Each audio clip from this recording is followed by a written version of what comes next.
How often do you get to do a new form of mixing that's genuinely radical?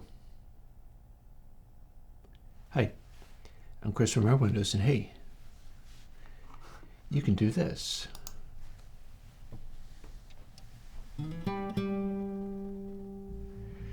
Because this is Airwindows Console 0.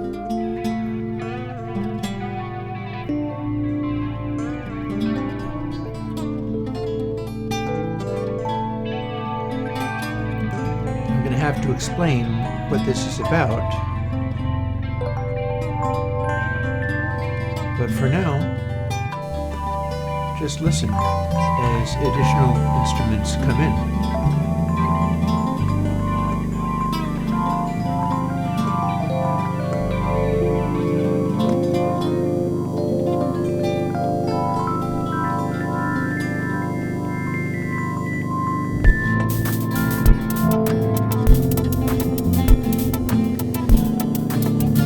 This is the most recent version of the Airwindows Console system.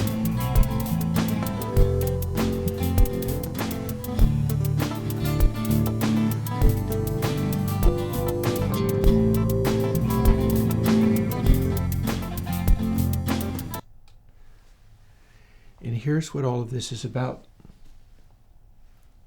Airwindows Console is a set of plugins that you can put into your DAW to get a more analog-like mixing system. But we have something a little special going on here, because Console 0 is based on minimal processing to a degree beyond what I usually do. So here's what we got.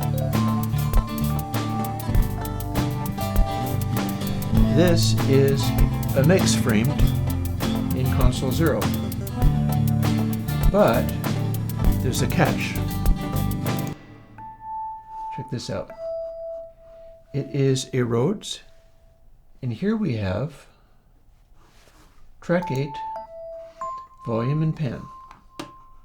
We can also throw on this little hat here.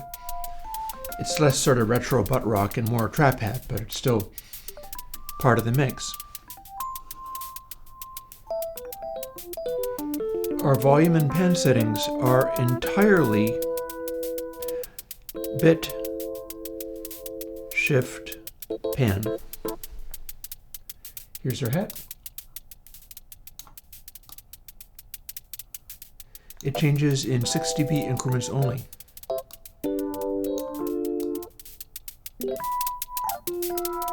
We got 6, and then we got 12. On top of that, and you can hear it pretty clearly because we're doing the Rhodes and the hat at the same time, we've got a pan pot. But the pan pot also only operates in 6 dB increments. Everything in the whole mix only moves in 6 dB increments. Apart from if you're doing, for instance, a little reverb. Because you might have a little reverb, but here's why you might do this. Firstly, you still get a degree of changing back and forth, like I can make this hat go away, and here we are with the Rhodes.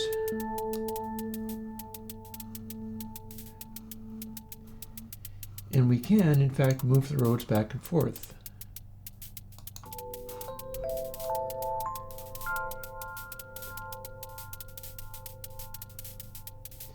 But we can only step to the side by 6 dB increments on one channel or the other. So we get a certain amount of range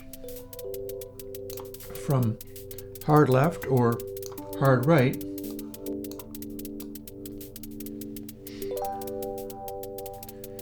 stepping off of the hard positions over to sort of semi-middle.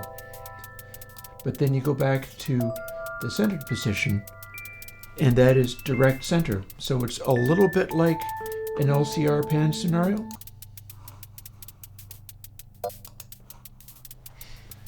And when you combine everything, you get this.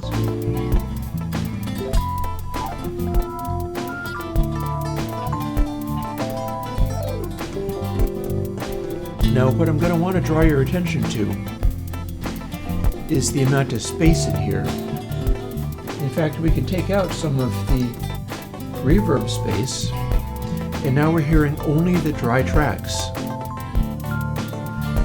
But it doesn't sound like we usually hear out of digital mixes for a variety of reasons. So one of the reasons is it's a console system.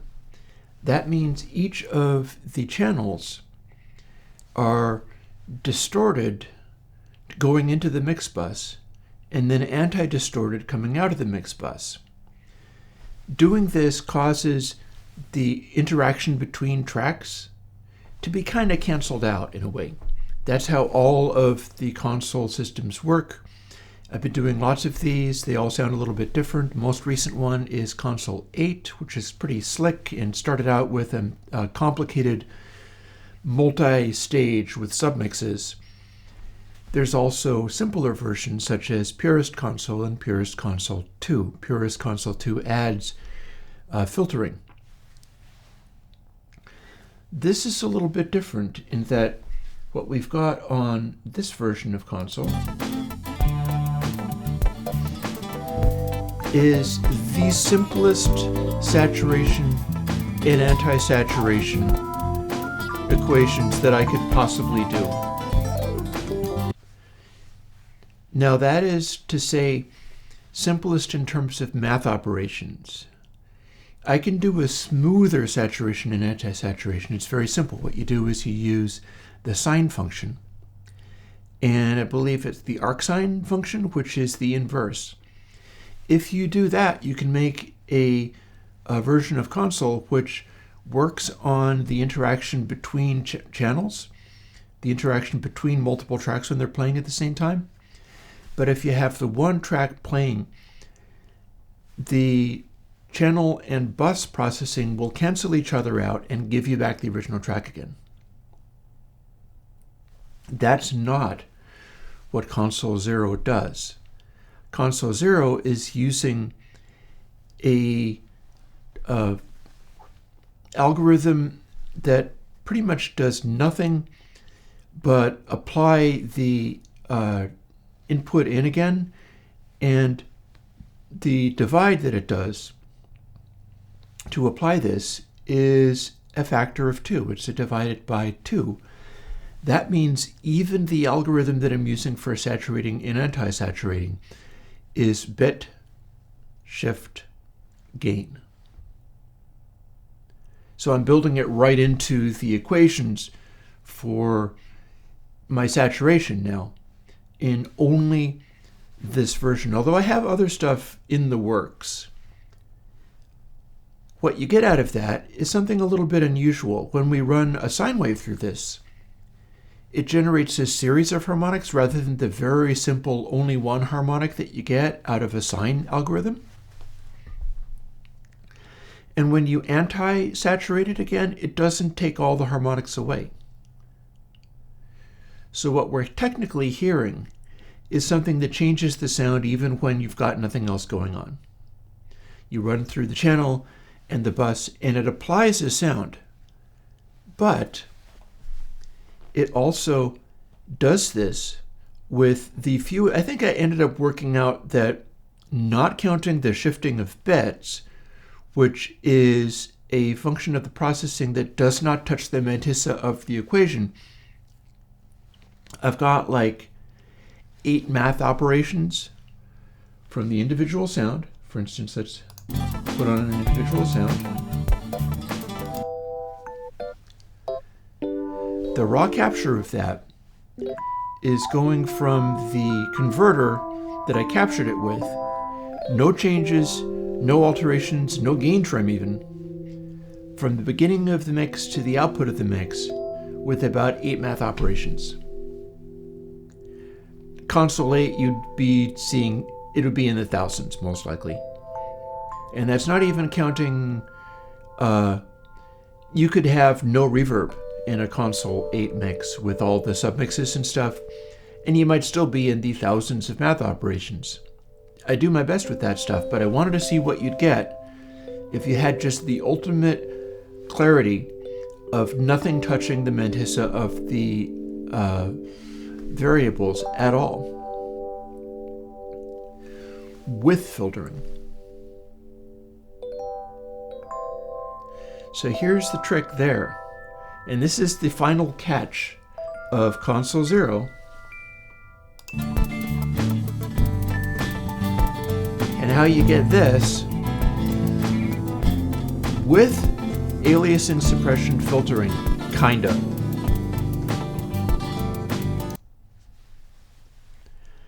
All the filtering is simple averaging.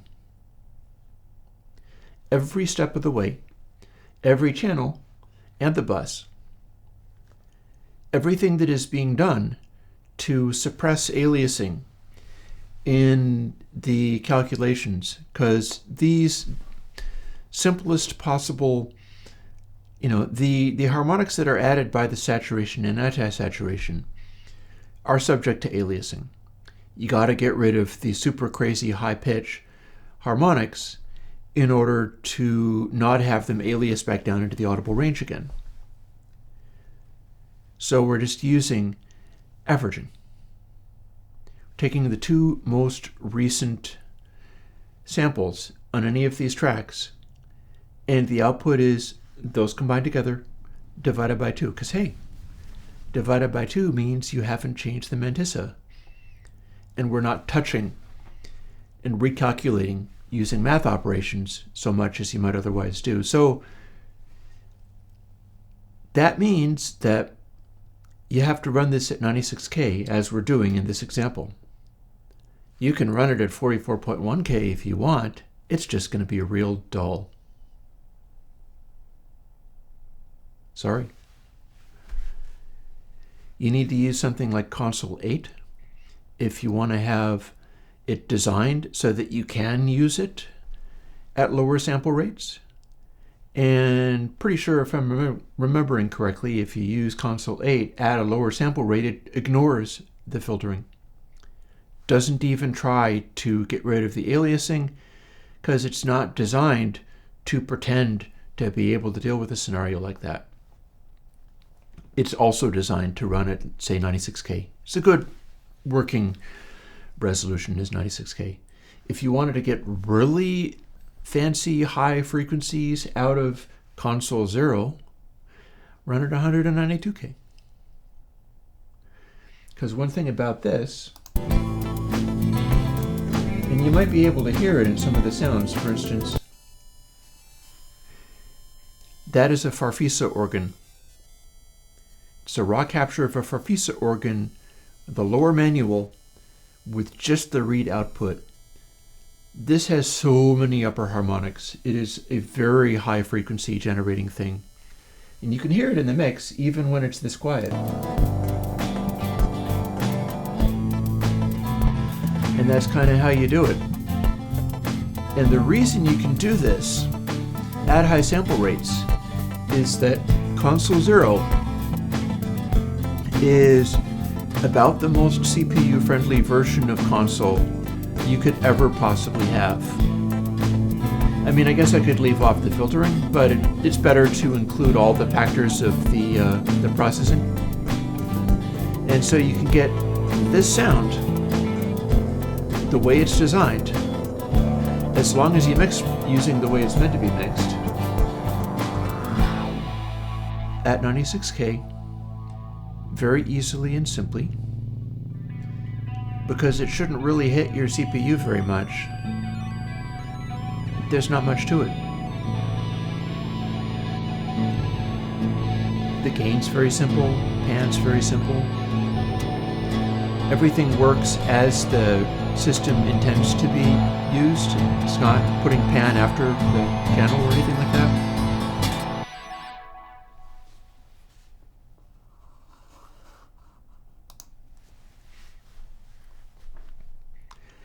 there you have it.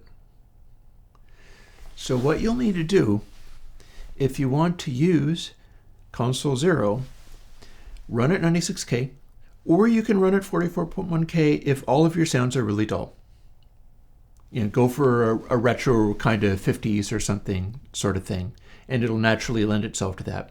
In fact, it'll do great at lending itself to that. If you're into some kind of, I don't know, Boards of Canada, dark and weird stuff, this might be right up your alley. But it is not designed to get super high frequencies out of 44.1K. And it's probably going to be a little tiny bit dark even at 96K. When I've done systems that used biquad filtering at 96K, and I didn't design it specifically to hang on to every little shred of the super high frequencies, people started commenting that it was a little darker than they wanted. I had a system where it used multiple ultrasonic filters, the way that I designed ultrasonic. And until I started using the high resonance elements of those filters, you started getting rolled off sounds even using crossovers that were 20K. And so the averaging is going to act a little bit like that. It's going to be a little bit dark even if you're running at 96. I bet it's not going to be dark if you run at 192 though. And then once you've settled with that, for the benefits of having everything be as close to the original digital capture as you can get on the output of the audio, on the output of the mix, it's meant to be the nearest you can get to basically an analog line mixer of the highest possible quality. I have one like that. It's really cool. Then you need to do your mixing in 6 dB increments only, because that is how Console 0 does its utterly, I would like to say top of the line, but nobody has a line like this. This is not something people normally do. Nobody cares about hanging on to the details of the original capture like this. It's just not a thing. But since I'm doing that, you then need to mix your entire mix in 6 dB increments. But just like with bit shift pan, if you nudge things from center to one notch over, you've taken that track down 3 dB. If you've got all tracks in a particular balance and then you bump one of the tracks up by 6 dB or 3 dB, which would be bump it up by 6 dB and then take it over one to the side, that means all the other tracks are sort of that much quieter. And I matched a mix done on the analog console, the sort of, it's a really old school analog console that I'm running. It's the Heritage Audio one that is strictly a line mixer. It has volume and pan and that's it. And reverb sends. I'm not going to be getting, most likely, to getting the Bricasti for June, but I might still be able to do it by July if things really thrive on the Patreon and all. We'll see. I'm sticking to my guns as far as when I reach $2,000 a month, I get the Bricasti and start making plugins out of it. But as you see, I can still do things without that. And the mix that I put together that you heard on this video has been done originally on the fully analog console. And then I kind of reinvented it. I brought it into Console 0 and I started balancing. And things, some things had to be a lot louder. The entire electric bass, which is running through Holt, by the way, Holt 2 on the bass to make it sound more like a bass amp. The entire electric bass had to go from dead center to one notch over just to take it down 3 dB. Everything kind of balances around, and the interesting thing about that is that when you do that, you can no longer fuss over changes of like a half or a quarter of a dB up or down or whatever. You got to make decisions. You got to move forwards and do things. Maybe you want to add another instrument. You're making larger scale decisions because the only increments of mixing that you're able to do are 3 dB or 6 dB at best. And so you're thinking in terms of, if this is, I need to have this stuff balanced. So I have 2 acoustic guitars, hard left and hard right. In the Console Zero mix, they're a little more buried than they would otherwise be. The whole thing came together a little better with those hard left and hard right here. You can hear them. Or we'll switch over to a place where you can hear them. And nope, that you think it's a clavinet, but it is actually a Chapman stick. And you'll notice you didn't hear these in the mix, but they're there. And they balanced with everything else because I got them to balance by putting them a little quieter than everything else was. And you'll also notice that right is 3 dB, no, it would be 6 dB down from left. They're not at equal volumes because that's also a way of balancing that track. And we also had this, come on, I'm waiting for it to show up.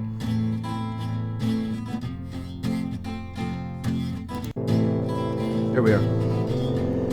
The reason those are balancing the way they are is because I had this organ sound coming off of the modular synth.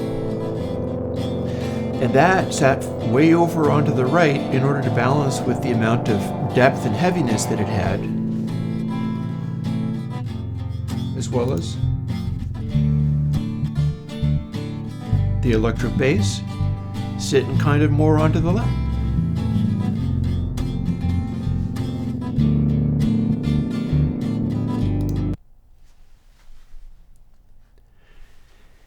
That's what console mix can be like if you're mixing into it. Because since you can't do fussy little changes, it will force you to think in terms of what your arrangement is like, where you're placing instruments, which instruments are more important or less important.